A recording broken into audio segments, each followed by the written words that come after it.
العلی العظیم رب اشرح لی صدری ویسر لی امری واحلل عقدۃ من لسانی یفقهوا قولی اعوذ باللہ من الشیطان اللعین الرجیم بسم اللہ الرحمن الرحیم الحمد للہ رب العالمین الحمد للہ کما ہوا اہلہ الصلاۃ والسلام علی سیدنا و نبینا طبیب قلوبنا و شفیع ذنوبنا سیدنا و سید الثقلین جد الحسن والحسین ابی القاسم محمد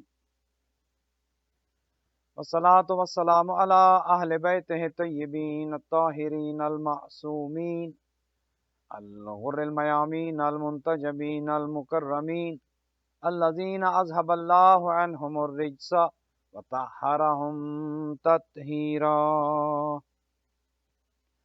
رحمت اللہ علی احبابہم واصحابہم وشیعتہم ومحبیہم اجمعین ولعنت اللہ علی اعدائہم وقاتلیہم وظالمیہم من الآن الى قیام یوم الدین اما بعد فقد قال الرحمن فی کتاب الفرقان وقولہ الحق وہو اصدق الصادقین بسم اللہ الرحمن الرحیم وقضى ربك الا تعبدوا الا ایاہ وبالوالدین احسانا۔ درود بھیجیے گا محمد و آل محمد علیہ الصلوۃ والسلام۔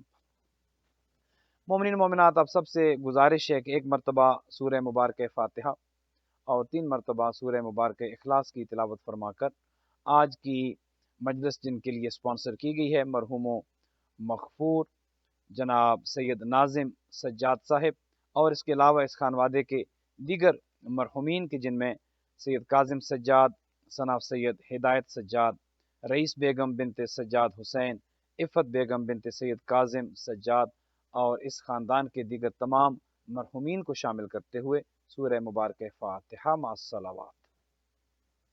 بسم اللہ الرحمن الرحیم الحمد للہ رب العالمین الرحمن الرحیم مالک یوم الدین ایاک نعبد و ایاک نستعین اہدنا الصراط المستقیم صراط الذین انعمت علیہم غیر المغضوب علیہم ولا الضالین۔ بسم اللہ الرحمن الرحیم قل هو اللہ احد اللہ الصمد لم یلد ولم یولد ولم یکن له کفوا احد۔ بسم اللہ الرحمن الرحیم قل هو اللہ احد اللہ الصمد لم یلد ولم یولد ولم یکن له کفوا احد۔ بسم اللہ الرحمن الرحیم قل هو اللہ احد اللہ الصمد لم یلد ولم یولد ولم یکن له کفوا احد۔ اللہم صلی علی محمد و آل محمد اللہم صلی علی محمد و آل محمد اللہم صلی علی محمد و آل محمد اللہم اغفر للمؤمنین والمؤمنات والمسلمین والمسلمات الاحیاء منہم والاموات تابع اللہم بیننا و بینہم بالخیرات انکا مجیب الدعوات انکا علی کل شیء قدیر۔ خداوند متعال کہ محمد و آل محمد، سورہ مبارک فاتحہ، سورہ مبارک اخلاص، درود پاک کا ثواب جن مرحومین کے ہم نے نام لیے ان سب کی ارواح کو ایصال فرما، ان کے درجات متعالی فرما۔ خداوند متعال سید ناظم سجاد اور اس کے علاوہ اس خاندان کے دیگر تمام مرحومین سید کاظم سجاد ثنا سید ہدایت سجاد، رئیس بیگم بنت سجاد حسین، عفت بیگم بنت سید کاظم حسین، ان سب کے درجات کو متعالی فرما، برزخی منازل کو آسان فرما اور ان جوار ائمہ معصومین علیہم الصلوۃ والسلام میں جگہ عطا فرما، اور اس خاندان کے جو زندہ ہیں ان سب کو طول عمر عطا فرما۔ ان کے بچوں کو جناب اعظم سجاد، سید حسن سجاد، سید فیضان سجاد، سید شاہ رخ سجاد کو طول عمر عطا فرما، مال و رزق میں برکت عطا فرما، کامیابیاں کامرانی عطا فرما، اور جس طرح سے انہوں نے اپنے والد بزرگوار کی خدمت کی ہے خداوند متعال اس کا انہیں اجر جزیل عطا فرما، اور جس طرح اپنی والدہ کی خدمت کر کے یہ دعائیں لے رہے ہیں خداوند متعال ان کو کامیابیاں اور کامرانیاں نصیب فرما۔ جتنے مومنین و مومنات بہن بھائی اس مجلس کو دنیا بھر میں لائیو دیکھ سن رہے ہیں سب کے احوال پر رحمتیں برکتیں نازل فرما، بیماروں کو شفا عطا فرما، مقروض مومنین کے قرض ادا فرما، تنگ دست مومنین کو رزق حلال نصیب فرما، جو کورونا کے مریض ہیں سب کو شفا یاب فرما۔ خداوند متعال محرم کی آمد ہے، انشاءاللہ ایک آدھ دن میں محرم کا آغاز ہونے جا رہے ہیں۔ ہم سب کو عزاداری سید الشہداء نصیب فرما اور عزاداری کی نعمت اور برکت سے سب کو مالا مال فرما۔ دنیا کے کونے کونے میں عزاداری سید الشہداء ہو اور عزاداران مظلوم کی حفاظت فرما، دشمنوں کے شر سے محفوظ و معمون فرما، اور ہمارے زمانے کے امام، ہمارے سرپرست، ہمارے رہبر، ہمارے آقا حضرت مہدی عجل اللہ تعالی فرج و شریف کے ظہور میں تعجیل فرما۔ ہمیں اور ہماری اولادوں کو امام کے اعوان و انصار میں قرار دے۔ اپنی ان تمام دعاؤں کی قبولیت کے لیے بلند تر صلوات۔ مومنین مومنات، آپ کی خدمت میں قرآن مجید سے ایک آیہ مجیدہ تلاوت کرنے کا شرف حاصل کیا ہے۔ چونکہ یہ ایصال ثواب کی مجلس ہے، اور ایصال ثواب کی مجلس ایک والد کے لیے ہے کہ جن کے فرزندان ان کی ایصال ثواب کے لیے اس مجلس کو منعقد کر رہے ہیں۔ یقیناً باپ کا بہت بڑا مقام ہے معاشرے میں، گھر کے اندر، اور باپ کا کردار شریعت نے جو بتایا ہے، باپ کا مقام جو شریعت نے بتایا ہے، یقیناً اس پر گفتگو کی جائے جتنی گفتگو کی جائے کم ہے۔ خود قرآن جب یہ کہتا ہے کہ وَقَضَىٰ رَبُّكَ أَلَّا تَعْبُدُوا إِلَّا إِيَّاهُ وَبِالْوَالِدَيْنِ إِحْسَانًا، اور یہ دیکھیے کہ قرآن حکیم میں جہاں بھی اللہ سبحانہ و تعالی نے اپنی توحید کا ذکر کیا ہے، اپنی توحید کے ساتھ والدین کا ذکر کیا۔ اب اس کی اہمیت کا آپ اندازہ یہاں سے لگا لیں کہ والد ہو یا والدہ ہو، دونوں کا مقام و مرتبہ کتنا عظیم ہے، کتنا بلند ہے کہ اللہ سبحانہ و تعالی اپنی توحید کا جب حکم دیتا ہے، اپنی وحدانیت کے اقرار کا جب حکم دیتا ہے، تو ساتھ ہی یہ ارشاد فرماتا ہے کہ جب میری توحید پر ایمان لے کر آؤ، جب مجھے وحدہ لا شریک مانو، جب میرے ساتھ کسی کو شریک نہ قرار دو، ساتھ اپنے والدین کے ساتھ نیکی کرو، میری توحید کے ساتھ اپنے والدین کے ساتھ بھلائی کرو، مجھے ماننے کے ساتھ ساتھ اپنے والدین کے ساتھ اچھا رہو۔ تو دیکھیے اللہ سبحانہ و تعالی جہاں پر حقوق اللہ کی طرف انسان کی توجہ کو مبذول کراتا ہے، وہیں حقوق اللہ کے ساتھ ساتھ حقوق الناس میں سے سب سے زیادہ جو اہمیت بیان کی جاتی ہے وہ حقوق والدین کی ہے۔ یقیناً والدین کے حقوق بہت زیادہ ہیں۔ جب یہ فرمایا کہ وَقَضَىٰ رَبُّكَ أَلَّا تَعْبُدُوا إِلَّا إِيَّاهُ وَبِالْوَالِدَيْنِ إِحْسَانًا، کہ خدا کا حکم یہ ہے کہ اللہ کی عبادت کرو، اسے وحدہ لا شریک مانو، کسی اور کی عبادت نہ کرو مگر اللہ کی، اور ساتھ ساتھ وَبِالْوَالِدَيْنِ إِحْسَانًا إِمَّا يَبْلُغَنَّ عِندَكَ الْكِبَرَ أَحَدُهُمَا أَوْ كِلَاهُمَا فَلَا تَقُل لَّهُمَا أُفٍّ۔ اللہ اکبر، دیکھیے اس کی حساسیت کو دیکھیے، والدین کے مقام کو دیکھیے کہ اللہ سبحانہ و تعالیٰ کن الفاظ سے مقام والدین کو بتانا چاہ رہا ہے۔ فرمایا کہ جب اللہ کی عبادت کرو، خدا کے ساتھ کسی کو شریک نہ ٹھہراؤ، والدین کے ساتھ نیکی کرو، والدین کے ساتھ احسان کرو۔ ایک چیز یاد رہے، یہاں پر احسان اردو والا احسان نہیں ہے۔ عربی کا احسان اور اردو کا احسان گو کہ الفاظ دونوں مترادف ہیں، الفاظ دونوں ایک جیسے ہیں، لیکن معنی میں فرق ہے۔ اردو کا احسان ہم کہتے ہیں کسی کے لیے فیور کر دینا، کسی کے ساتھ جب آپ نیکی کریں، احسان کریں، فیور کر دیں، کسی کا بھلا کر دیں، تو آپ کہتے ہیں کہ ہم نے فلاں کے ساتھ احسان کیا ہے۔ لیکن عربی کا احسان فیور کے معنی میں نہیں ہے، چونکہ یہ ہو نہیں سکتا کہ والدین کے لیے اولاد فیور کرے۔ والدین کے لیے اولاد اگر ساری زندگی بھی ان کی خدمت میں لگی رہے، ساری زندگی ان کی خدمت میں موجود رہے، تو والدین کی خدمت کی جو انہوں نے اولاد کی ہوتی ہے، ایک دن کی خدمت کا حق ادا نہیں ہو سکتا۔ کجا یہ کہ اولاد یہ سمجھے کہ ہم ماں باپ کے ساتھ احسان کر رہے ہیں، بھلا کر رہے ہیں، یا ماں باپ کا ہم کچھ اچھا کر رہے ہیں، ساری زندگی اگر اولاد اسی میں صرف کر دے تو بھی والدین کی ایک دن کی زحمت کا حق ادا نہیں ہوتا۔ تو ارشاد فرمایا کہ عبادت کرو تو میری، شرک نہ کرو، اور دیکھو جب میری عبادت کر لو تو میری عبادت کے ساتھ ساتھ ایک اور سب سے بڑا حق ہے تم پر، اور وہ حق یہ ہے وَبِالْوَالِدَيْنِ إِحْسَانًا، کہ اپنے والدین کے ساتھ حسن سلوک سے پیش آؤ، اپنے والدین کے ساتھ خندہ پیشانی سے پیش آؤ، اپنے والدین کے ساتھ احترام اور محبت سے پیش آؤ، کیونکہ خالق تو خدا ہے، خدا نے انسان کو خلق کیا ہے۔ آج اگر دنیا میں انسان موجود ہے تو سب سے بڑا احسان انسان پر خدا کا ہے۔ اگر خدا نہ بھیجتا تو انسان اس دنیا میں نہیں آ سکتا تھا، اگر خدا نہ چاہتا آج ہمارا وجود نہ ہوتا۔ لیکن ایک چیز ذہن میں رہنی چاہیے کہ خدا کے اس احسان کے ساتھ ساتھ، خدا کی اس نیکی کے ساتھ ساتھ، خداوند متعال کے اس کرم کے ساتھ ساتھ ایک احسان والدین کا بھی ہے۔ وہ یہ کہ اگر والدین نہ ہوتے، والدین کا وسیلہ نہ ہوتا، تو آج نہ آپ ہوتے نہ میں ہوتا۔ اگر اولاد آج موجود ہے تو خدا کے فضل و کرم کے ساتھ ساتھ اولاد کے لیے والدین کا وسیلہ ہونا بہت ضروری ہے۔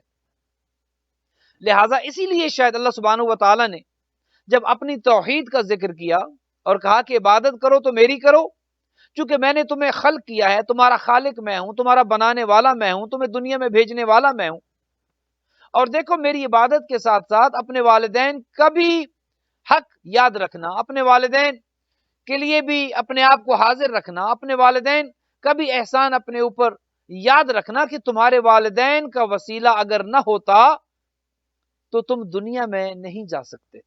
اسی لیے فرمایا وَبِالْوَالِدَيْنِ إِحْسَانًا إِمَّا يَبْلُغَنَّ عِندَكَ الْكِبَرَ أَحَدُهُمَا أَوْ كِلَاهُمَا فَلَا تَقُل لَّهُمَا أُفٍّ۔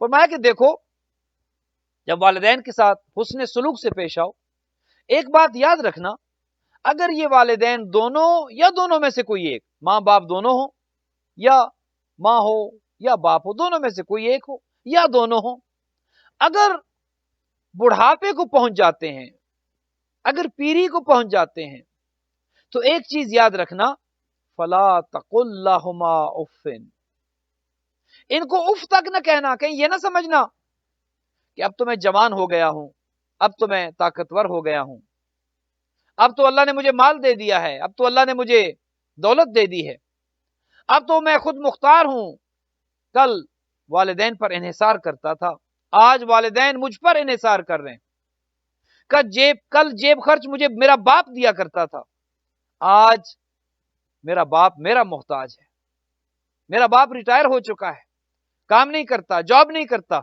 کمائی کا کوئی ذریعہ نہیں ہے، کل تک وہ کماتا تھا، مجھے کھلاتا تھا، آج جب میں اس قابل ہو گیا ہوں کہ کمائی کروں، کماؤں، اب میرا باپ میری طرف دیکھتا ہے۔ دیکھو کہیں دل میں یہ خیال نہ آئے کہ اب میرا باپ معاذ اللہ ثم معاذ اللہ میرا محتاج ہے، کہیں تکبر میں نہ آ جانا، کہیں گھمنڈ میں نہ آ جانا، کہیں غرور میں نہ آ جانا، کہیں دولت کا نشہ تمہیں تمہارے والدین سے دور نہ کر دے، کہیں طاقت کا نشہ، کہیں جوانی کا نشہ، کہیں اچھی جاب کا نشہ، کہیں اچھے بزنس کا نشہ تمہیں والدین کی خدمت سے دور نہ کر دے، اور تم کہیں اس حد تک نہ پہنچ جاؤ کہ والدین کو جھڑکنا شروع کر دو، کہیں تم اتنے باغی نہ ہو جاؤ کہ والدین کا احترام ملحوظ خاطر نہ رہے۔ اسی وجہ سے قرآن نے تنبیہ کی ہے، فلا تقل لہما اف، اف تک نہ کہو۔ دیکھیے کتنا ہلکا سا یہ لفظ ہے، اف۔ اف میں سختی نہیں ہے، اف میں کوئی زیادہ تشدد نہیں ہے، شدت نہیں ہے، اف میں ہلکا لفظ ہے۔ اسی لیے شاید قرآن نے یہی لفظ اس کا انتخاب کیا اور یہی لفظ چنا اور کہا کہ دیکھو یہ ہلکا ترین لفظ ہے جو زبان پر آتے ہوئے بھی تمہیں زحمت نہیں اٹھانا پڑتی، ہلکا لفظ ہے۔ کہا کہ یہ لفظ تک اپنے والدین کو نہ کہنا، فلا تقل لہما اف ولا تنہرہما، اور انہیں کبھی جھڑکنا نہیں، کیونکہ تمہارے والدین کے تم پر وہ احسانات ہیں، اگر ساری زندگی ان احسانات کا بدلہ اتارنا چاہو تو نہیں اتار سکتے۔ یقیناً آج جن مرحوم و مغفور کے لیے، کاظم سجاد صاحب کے لیے جو آج مجلس ہے، ان کا اپنا کردار بالکل ایسے ہی تھا، ایک شفیق باپ کی طرح ان کا کردار تھا۔ جناب ناظم سجاد صاحب اپنے بچوں کے لیے ان کی جو خدمات ہیں، اور اللہ نے انہیں بچے بھی بہت نیک دیے ہیں ماشاءاللہ، جس طرح جو مجھے پتا چلا، جس طرح ان بچوں نے اپنے والد کی خدمت کی ہے، 4 سال کے جو بستر علالت پر رہے، بیمار رہے، ان بچوں نے اپنے والد کو اسی طرح خدمت کی کہ جس طرح خدمت کرنے کا حق تھا۔ 4 سال کی بیماری یقیناً ایک طویل علالت ہے، 4 سال کے بعد وہ اس دنیا سے چل بسے، لیکن بچوں نے اپنے باپ کے مقام و مرتبہ کو سامنے رکھا، اور پھر باپ کا وہ کردار بچوں کے سامنے تھا کہ جو ان کا کردار اپنے خاندان کے لیے تھا، بھائیوں کے لیے، بہنوں کے لیے، اپنے والدین کے لیے۔ اور شاید یہی ایک وجہ ہے کہ والد سے اولاد جب سیکھتی ہے، چونکہ 2 طرح کا علم ہے، ایک وہ کہ جو آپ زبان سے سکھاتے ہیں، ایک وہ علم ہے کہ جو آپ عمل سے سکھاتے ہیں۔ تو جناب ناظم سجاد صاحب کا خود جو عمل تھا، وہ عمل اس قدر شفیقانہ تھا، محبت بھرا تھا کہ بچوں نے وہ اپنے باپ کی سیرت، اپنے باپ کے کردار سے سیکھا، اور شاید وہی محبت تھی جو باپ سے سیکھی تھی، جو انہوں نے باپ کی خدمت کرتے ہوئے۔ اور شریعت یہی کہتی ہے، ایک شخص آتا ہے حضور کی خدمت میں اور آ کے کہتا ہے یا رسول اللہ مجھے جہاد کا بڑا شوق ہے، میں چاہتا ہوں کہ جہاد پر جاؤں، میں جہاد پر جانا چاہتا ہوں، آپ فرمائیں کہ میں کب جہاد کے لیے حاضر ہوں؟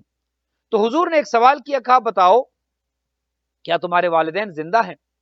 کہا یا رسول اللہ ہاں میرے والدین تو زندہ ہیں اور بزرگ بھی ہیں، انہیں میری ضرورت بھی ہے، میرے دل میں یہ خواہش ہے کہ میں جہاد کے لیے جاؤں، آپ کے ساتھ جہاد میں شریک ہوں، لیکن میری مجبوری یہی ہے کہ والدین موجود ہیں اور والدین ضعیف ہیں، بزرگ ہو چکے ہیں، انہیں میری ضرورت ہے، لہٰذا اگر میں جہاد پر چلا گیا تو میرے والدین کی زندگی میں زحمت انہیں اٹھانا پڑے گی، مشکل آ جائے گی۔ تو حضور نے فرمایا کہ دیکھو تم اگر اپنے والدین کی خدمت کرتے ہو، اپنے والدین کے لیے اپنے آپ کو موجود رکھتے ہو، شب و روز ان کی خدمت میں حاضر رہتے ہو، ایک دن کی خدمت اپنے والدین کی سال بھر کے جہاد سے افضل ہے۔ اللہ اکبر۔ ایک دن اگر تم نے اپنی ماں اور اپنے باپ کی خدمت کر لی قربتاً الی اللہ، خدا کی خوشنودی کے لیے، یہ یاد رکھتے ہوئے، یہ سوچتے ہوئے کہ یہی والدین تھے کہ جو کل میں بول نہیں سکتا تھا مجھے بولنا سکھایا، میں چل نہیں سکتا تھا انگلی پکڑ کر چلنا سکھایا، میں کھا نہیں سکتا تھا، میری ماں اور باپ چھوٹے چھوٹے لقمے میرے منہ میں ڈالا کرتے تھے، جب میں بیمار پڑ جاتا یہی والدین تھے کہ جو پریشان ہو جاتے اور ہر ممکن یہ کوشش کرتے کہ مجھے صحت ہو جائے۔ تو تم اس وقت کو یاد رکھنا، اگر آج باپ بیمار ہے تو باپ کی بیماری کو زحمت نہ سمجھنا، اگر باپ طویل عرصے کے لیے بیمار ہے اپنے اوپر بوجھ نہ سمجھنا، کیونکہ باپ کے ایک ایک دن کی زحمت کا اجر تم نہیں دے سکتے، جو زحمتیں باپ نے اٹھائی ہیں۔ اسی لیے شریعت نے کہا کہ جب اللہ کی عبادت کرو، اللہ کی عبادت کے ساتھ ساتھ اپنے والدین کا خیال رکھو، اپنے والدین کے ساتھ نیکی کرو، اپنے والدین کے ساتھ حسن سلوک کرو، وَاخْفِضْ لَهُمَا جَنَاحَ الذُّلِّ، اپنے کاندھے اپنے شانے ان کے سامنے جھکائے رکھو۔ دیکھیے آج جو اصول موجود ہیں اسلام نے، قرآن نے اس حد تک واضح کر دیے ہیں کہ آج تو معاشرہ جنت مآب ہونا چاہیے تھا۔ آج معاشرے میں یہ جو افراتفری ہے، آج اگر والدین کا احترام نہیں ہے، آج اگر بھائیوں بہنوں میں شفقت نہیں ہے، پیار نہیں ہے، معاشرے میں اگر بد امنی ہے، معاشرے میں اگر اضطراب ہے، اس کی وجہ یہ ہے کہ ہم نے قرآن کی تعلیمات کو بھی چھوڑ دیا اور اسلام پر عمل کرنا بھی چھوڑ دیا۔ دین نے تو مفصل اس کے بارے میں ارشاد فرمایا ہے۔ دیکھیے یہاں تک جب اللہ سبحانہ و تعالیٰ اپنی پاک کتاب میں یہ ارشاد فرماتا ہے وَاخْفِضْ لَهُمَا جَنَاحَ الذُّلِّ، اپنے شانوں کو ان کے لیے جھکا کر رہنا، اپنے کاندھے ان کے سامنے جب آؤ تو جھکا کر رہنا۔ کیا مطلب، کیا سکھانا چاہ رہا ہے اسلام؟ خداوند متعال کیا بتانا چاہ رہا ہے کہ جب والدین کے سامنے موجود ہو تو جب تم اپنے شانے جھکا دو گے، اپنے کاندھے جھکا دو گے تو تم میں ایک عجز کی کیفیت آئے گی، انکساری کی کیفیت آئے گی، اور جب تم اپنے والدین کے سامنے عجز و انکساری کے ساتھ کھڑے ہوگے تو تمہارے اندر سے کبر ختم ہو جائے گا، تکبر ختم ہو جائے گا، اور یہ تکبر ہی ہے کہ جو بعض اوقات تمہیں اپنے والدین کے مقابلے میں لا کھڑا کرتا ہے۔ وَقُلْ لَهُمَا قَوْلًا كَرِيمًا، قرآن یہ کہتا ہے محبت سے، شفقت سے بات کرو اپنے والدین سے، کبھی سختی میں اپنے والدین سے پیش نہ ہو، کبھی سختی میں اپنے والدین کے ساتھ بات نہ کرو۔ وَقُلْ رَبِّ ارْحَمْهُمَا كَمَا رَبَّيَانِي صَغِيرًا، اور جب دعا کرو تو کہو اے پروردگار میرے ماں باپ پر اسی طرح سے رحم کر کہ جس طرح بچپن میں انہوں نے مجھ پر رحم کیا۔ جب میں رحم کے قابل تھا میرے والدین نے مجھ پر رحم کیا، انگلی پکڑ کر چلنا سکھایا، بولنا سکھایا، زندگی کا اسلوب سکھایا، میری تعلیم و تربیت کا خیال رکھا، میری صحت کا خیال رکھا۔ اے خداوند متعال، آج میں اپنے والدین کے لیے وہی چیز طلب کر رہا ہوں، وہی رحم کہ جو تو نے ان کے دل میں ڈالا تھا میرے لیے، کہ جب مجھے اس رحم کی ضرورت تھی۔ دیکھیے ذہن محترم، مرنا تو سب نے ہے، اس میں کوئی شک نہیں ہے۔ موت ایک حقیقی امر ہے اور سب نے اس دنیا سے اٹھ جانا ہے۔ یقین کریں، ہمیں رشتوں کی قدر تب ہوتی ہے جب ہم انہیں کھو دیتے ہیں۔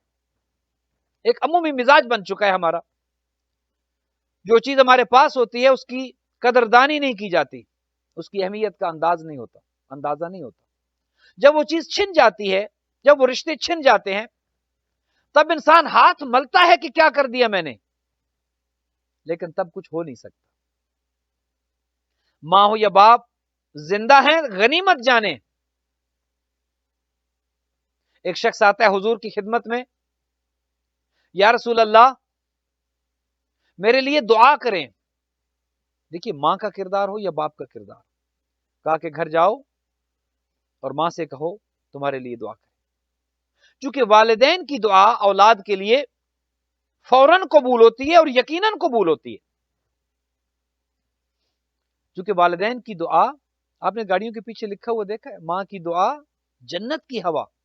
یہ ایسی بات نہیں ہے، یہ خود قرآنی حکم ہے، پیغمبر اکرم کے ارشادات کی روشنی میں ہے یہ، کہ جب ماں دعا کرے یا باپ دعا کرے، فرشتے اس دعا کو فوراً لے کر جاتے ہیں اور خداوند متعال اس دعا کو شرف قبولیت بخشتا ہے۔ معصوم کی خدمت میں ایک شخص آتا ہے، مولا میرے لیے دعا کریں۔ کہا کہ کیا تمہارے والدین زندہ ہیں؟ کہا کہ ماں تو دنیا سے چلی گئی ہے، باپ زندہ ہے۔ کہا کہ جاؤ باپ سے کہو تمہارے لیے دعا کرے۔ جب وہ شخص مڑا کہ گھر جائے تو معصوم یہ ارشاد فرماتے ہیں کہ اگر اس کی ماں ہوتی تو اس کی دعا اور زیادہ جلدی قبول ہو جاتی۔ باپ کا بھی کردار ہے، باپ کا بھی اہم ترین کردار ہے، ماں کا بھی وہی، ماں کی عظمت، ماں کا مقام وہ بھی یقیناً بہت زیادہ ہے۔ لیکن ہوتا یہ ہے کہ ہم ان رشتوں کو، وہ ماں کا رشتہ ہو یا باپ کا رشتہ ہو یا دیگر رشتے ہیں، چونکہ انسان جب معاشرے میں رہتا ہے، ایک معاشرتی زندگی گزارتا ہے، تو وہ مختلف رشتوں میں جڑا ہوا ہے، اور شاید یہی زندگی کا حسن ہے۔ اگر یہ رشتے ختم کر دیے جائیں، اگر یہ تعلقات ختم کر دیے جائیں، اگر جس طرح ایک زنجیر میں انسان رشتوں میں جڑا ہے، جکڑا ہے، اگر اسے آزاد کر دیے جائے تو زندگی کا لطف ختم ہو جائے، ایک امید ختم ہو جائے، انسان کی تگ و دو ختم ہو جائے، زندگی کا مزہ ختم ہو جائے۔ لیکن افسوس یہ ہے کہ یہ رشتے، ماں کا رشتہ ہو، باپ کا رشتہ ہو، بھائیوں بہنوں کا رشتہ ہو یا دیگر رشتے ہوں، انسان کو قدر تب آتی ہے کہ جب یہ چھن جاتے ہیں، جب چلے جاتے ہیں۔ اکثر ہم نے دیکھا ہے اور لوگ یہ بات کرتے ہیں کہ اولاد نافرمان ہو چکی ہے، اولاد کو ماں باپ کی اہمیت کا اندازہ نہیں ہے، انہیں بزرگ سمجھ کر ایک کونے میں ڈال رکھا ہے۔ میں اکثر یہ عرض کرتا ہوں کہ والدین کی زندگی میں ان کی خدمت کریں، والدین اگر زندہ ہیں تو ان کی زندگی میں ان کی خدمت کریں۔ اکثر ہوتا یہ ہے کہ جب زندہ ہو تو کوئی نہیں پوچھتا کہ کیسے زندہ ہے، جب کوئی مر جاتا ہے تو ہر ایک پوچھتا ہے کیسے مر گئے، کیا ہوا، کیسے مر گئے۔ اگر یہی زندگی میں پوچھ لیا جائے کہ کیسے زندہ ہے تو شاید ان کی زندگی بھی بدل جائے، ہماری زندگی بھی بدل جائے۔ اگر ہم یہ اصول بنا لیں کہ اپنے رشتہ داروں کا، اپنے والدین کا، اپنے بھائیوں بہنوں کا، ان کی زندگی میں یہ پوچھنا ہے کہ وہ کیسے زندہ ہے، تو پھر مرنے کے بعد شاید وہ افسوس نہ ہو، شاید وہ دکھ نہ ہو،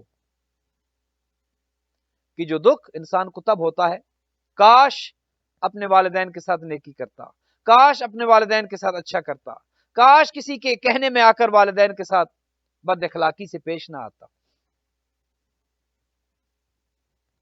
والدین اگر پاس ہیں، یقین کریں آپ کے گھر میں جنت ہے۔ آپ لوگوں سے کیوں کہتے پھرتے ہیں میرے لیے دعا کریں؟ والدین سے کیوں نہیں کہتے؟ اگر والدین گھر میں ہیں تو دعا کی قبولیت کی ضمانت تو آپ کے گھر میں ہے۔ حضور نے اس شخص سے کہا کہ جاؤ ماں سے کہو دعا کرے. کہا یا رسول اللہ ماں زندہ نہیں ہے. کہا ماں کی قبر پر جاؤ اور جا کر دعا کرو, دعا قبول ہوگی. کہا یا رسول اللہ مجھے ماں کی قبر کا بھی نہیں پتا. دعا کرے کہ انسان اتنا بدبخت نہ ہو جائے کہ والدین کی قبور کا بھی پتہ نہ ہو, اتنا بدبخت نہ ہو جائے کہ ماں یا باپ کے انتقال کی تاریخ تک بھول جائے.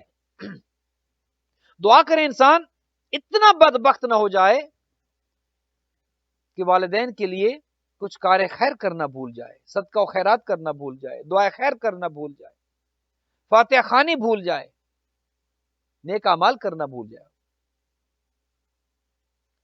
اور ہوتا یہ ہے کہ بعض اوقات یوں نہ سمجھیے جو اخبارات میں اشتہار چھپتے ہیں کہ فلاں نے فلاں کو آگ کر دیا, باپ نے بیٹے کو آگ کر دیا, کہ یہ آگ فقط زندگی میں ہوتا ہے. نہیں,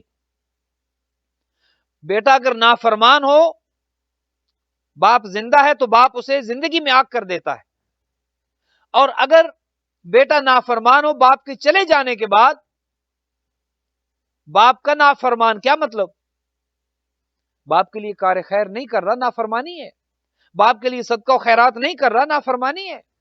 باپ کو بھلا دیا ہے, نہ اس کی تاریخ انتقال یاد ہے, نہ اس کے لیے سال ثواب کا کوئی اہتمام ہے, نہ اس کے لیے مجلس ہے, نہ اس کے لیے قرآن خوانی ہے, نہ اس کے لیے صدقہ و خیرات ہے, نہ باپ کے نام پر کوئی نیکی کرنی ہے, نہ شب جمعہ یاد ہی نہیں ہے کہ کون تھا, کیا تھا, ساری زندگی کیا, کس طرح سے اس نے محنت کی, کس طرح سے پالا پوسا, پروان چڑھایا, کیسے ادھار اٹھا اٹھا کر اس نے ہمیں تعلیم دلوائی, کس طرح محنت مشقت کر کے اس نے ہمارے لباس کا, ہماری خوراک کا, ہمارے امن اور آرام کا اس نے خیال رکھا, بھول گیا ہے. باپ کس طرح زحمتوں سے گزرا, مشقتوں سے گزرا, لیکن اس بات کو یقینی بنایا کہ میری اولاد کو چھت بھی ملے, خوراک بھی ان کے لیے موجود ہو, لباس بھی انہیں ہو, ان کی ضروریات پوری ہوں. وہ کیسے کرتا تھا یہ وہی جانتا ہے. آج اگر باپ دنیا میں نہیں ہے, آج اگر وہ دعا کا محتاج ہے, ماں ہے یا باپ, آج اگر وہ اولاد کی طرف دیکھ رہے ہیں کہ شاید وہاں سے کچھ آ جائے. میں تو جب گھر میں آتا تو تحفے لے کر آتا تھا, تحائف لے کر آتا تھا, بچوں کے لیے کھانے کی اشیاء لے کر آتا تھا, لباس لے کر آتا تھا, کھلونے لے کر آتا تھا, تاکہ میرے گھر والے, میرے بچے, میری اولاد خوش ہو جائے.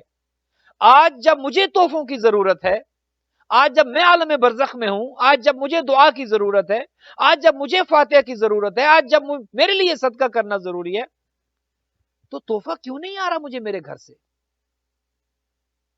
کیا میری اولاد کو بھول گیا ہے وہ وقت کہ جب میں سارا دن محنت کر کے بجائے اس کے کہ سیدھا گھر آتا, میں ان کے لیے کھانے کا سامان لینے چلا جاتا, میرے بچے دیکھیں گے تو خوش ہوں گے. آج ان بچوں کو میری خوشی کیوں عزیز نہیں ہے؟ ایک باپ کے بارے میں پہلے بھی عرض کر چکا ہوں, بیٹا دور تھا اور باپ کو کبھی کال تک نہیں کی. یہ بھی ایک المیہ ہے, اور بدقسمتی سے یہ بیماری آج کل بڑھ رہی ہے کہ والدین اگر گھر میں ہیں تو اولاد والدین کو دیکھتی تک نہیں ہے. یہ ایک پچھلے کچھ عرصے سے دیکھتے چلے آ رہے ہیں ہم کہ یہ بیماری, یہ برائی اس حد تک آگے بڑھ چکی ہے. ہر کوئی اپنے اپنے کمرے میں بند ہے, ہر ایک کی اپنی دنیا ہے, ہر ایک کے پاس اپنا اپنا سیل فون ہے, اپنی اپنی ڈیوائسز پر ہر کوئی لگا ہے, ہر ایک کی اپنی زندگی ہے, کسی کو دوسرے کی پرواہ نہیں ہے. گویا ایک چھت کے نیچے رہتے ہوئے بھی اکٹھے نہیں ہیں. کتنا بڑا المیہ ہے, کبھی ہم نے سوچا ہے ہم کس طرف جا رہے ہیں؟ کیا اچھا دور تھا کہ جب خاندان کے 5 یا 7 افراد اکٹھے بیٹھ کے ناشتہ کیا کرتے تھے, دوپہر کا کھانا اکٹھے, رات کا کھانا اکٹھے, سونے سے پہلے سب مل کر بیٹھتے تھے. کہاں گیا وہ آج دور؟ آج رشتوں میں محبت کیوں نہیں رہی؟ آج وہ پیار کیوں موجود نہیں ہے؟ وجہ یہ ہے کہ ایک چھت کے نیچے رہتے ہوئے دوریاں ہو چکی ہیں.